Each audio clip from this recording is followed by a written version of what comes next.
We are most alive, we have the most energy, we are most intimate with our best selves when we're progressing towards our mighty mission. I think what's happened on the planet right now is there's been a great seduction and a great brainwashing. When we are kids, we want to be astronauts. We want to do all our dreams. And we're full of curiosity, and we're loving, and we're passionate, and we're strong. We're not afraid to be ourselves. But as we leave the perfection of childhood, the hypnosis and the brainwashing begins. Be reasonable. So that's our nature, but our parents give us limitation based on their limited psychology. And don't sing too loudly, don't dream too big, don't be too passionate. As we've left who we truly are, we've contracted. And now it's all about staying safe in the world versus going out there and letting our brilliant, our primal genius shine. And a lot of people just have stuffed that pain of disappointment and their doubt really deep inside, and they just are addicted to distraction and escapes because they don't want to deal with their potential that they've denied. What's the most important key to success? I think it's hunger. It's not getting satisfied. A hunger that doesn't go, a hunger to learn, a hunger to grow, a hunger to serve, a hunger to give, a hunger to create breakthroughs. Most people are hungry till they make a certain amount of money and then they get comfortable. And there's nothing wrong with that, but it's not about the money. It's not about the business. It's about your growth. Because every one of us either grows or dies. People ask me all the time, what does it take to be happy? I say one word, progress.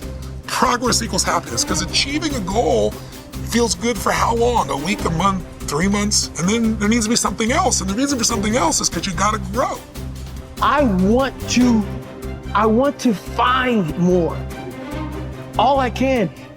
And in that sack of you have to dive in that to find more. Because if you're not willing to go in there and face yourself, not gonna find anything. You gotta live right here on surface, man, right here on surface. So if there is an ending to this world and there is somewhere to go and there's a judgment, you're gonna get there and you might see a chart. And that chart may tell you who you should have been. And now you get the rest of your life to think about that. Now I could live a much better life if I just would have just suffered a little bit more. Success is not gonna show up at your front door and knock on it and say, here I am. It's not coming to look for you. In fact, success is not thinking about you. Success is already doing its job. You got to be willing to do your job. Each and every day that you are breathing in this world, each and every day that you are doing something in this world, you should be focusing on getting better, not worse. You should be understanding that, hey, I can't be this same person on a day in, day out type of way. I got to keep focusing and going further and going harder and going stronger and pushing myself till there's nothing else left to push forward. So now's the time for you to hit the gym of your life and start exercising your self-discipline muscle. No more talk, no more excuses. From this moment forward, it's all about massive execution. Will there be days that you don't feel like it? Yes. Will there be days that you want to stop? Yes. Will there be days that you want to give up? Yes. Will there be days that you want to quit? Yes. Listen to me. Quitting is never an option. We've all bought into a lie.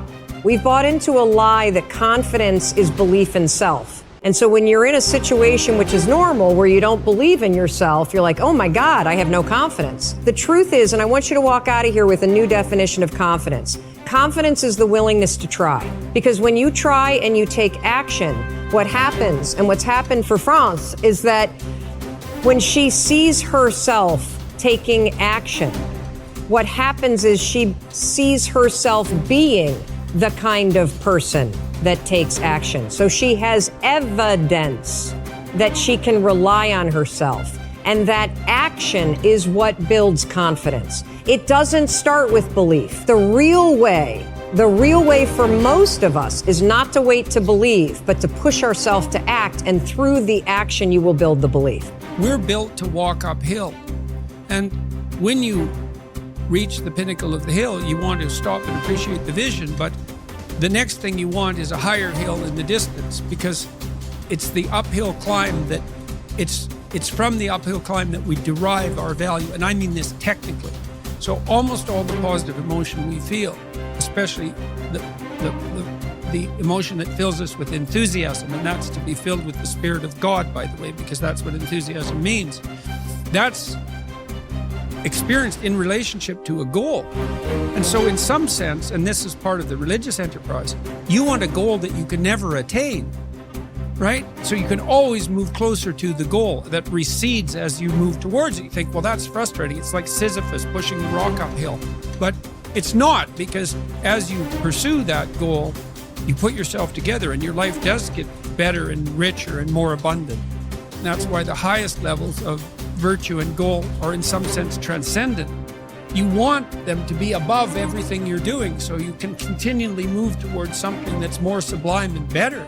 That's what you are. You're here to live, not to sleep. I didn't study, I didn't study a book. I literally put myself in a fire repeatedly like a sword. You put a sword in the fire repeatedly and repeatedly. If you keep on doing that, you're going to get a nice sword. And then you keep on beating it. You got to beat the shit out of it. And that's what I am. Yeah. I became that. I said, okay, we can't quit. We got to figure out why you are this. Why are you this, man? What is wrong with you? What's going on here? So I kept on putting the sword back in the daggone fire, and I just beat it harder. And I beat it harder. Before I knew it, I started realizing, all right, man, the brain is starting to get hard. The brain is starting to get hard. I'm no longer a theorist. I'm now a practitioner. I put it in hell. I dissected it while it's in hell, because you can't dissect anything in a normal environment. You can't dissect anything in 72-degree weather. You must put it in the freezer and freeze the fuck out of it. And then you dissect it. Dissect it when it's miserable. Dissect the brain when all it's thinking about is, I need to get out of here, man. I want to get out of the fucking freezer. Open the door. And you said, nah, 5 more seconds, man. 5 more seconds in the freezer. And that's when you start to pick that brain apart. And that's what all this stuff did to me. I kept on putting myself back into the freezer or the fire and beating the out of myself, mentally and physically. Before I knew it, this is what happened. Ralph Waldo Emerson believed that anyone who had put their heart and soul into their work and had done their very best could hold their head up high. Merely talking about it or only putting in a modicum of effort wasn't good enough in his mind. It was all or nothing. He believed that doing your best was an admirable quality, and that although you might not always be successful, knowing that you had done all you could was often all that mattered. At least you could look yourself in the eye. This ethos is central to many youth movements, such as the Scouts and Guides, and is a great philosophy for life in general. Indeed, doing your absolute best in everything you do is something that we should all aspire to, and it doesn't matter if it's at school, university, work, or home. If you think about it, doing your best is also central to self-reliance, because it allows you not only to test your capabilities, but also helps you to learn and therefore extend them. It's only when you are at the edge of your ability that you can really test your mettle and see just how much you can depend on yourself. Only ever working inside your comfort zone or doing just enough to get by may be easy, but is rarely rewarding. And it never allows you to develop into a fully rounded person or realize your full potential. The following quote from Theodore Roosevelt sums up the essence of Emerson's point. It is not the critic who counts, nor the man who points out how the strong man stumbled, or where the doer of deeds could have done better. The credit belongs to the man who is actually in the arena, whose face is marred by dust and sweat and blood, who strives valiantly, who errs and comes up short again and again, who knows the great enthusiasms, the great devotions, and spends himself in a worthy cause, who at the best knows in the end triumph of high achievement, and who, at worst, if he fails while daring greatly, so that his place shall never be with those cold and timid souls, who know neither defeat or victory. When you are working on your next task, give it your full concentration and really put the effort in to produce the best possible end result.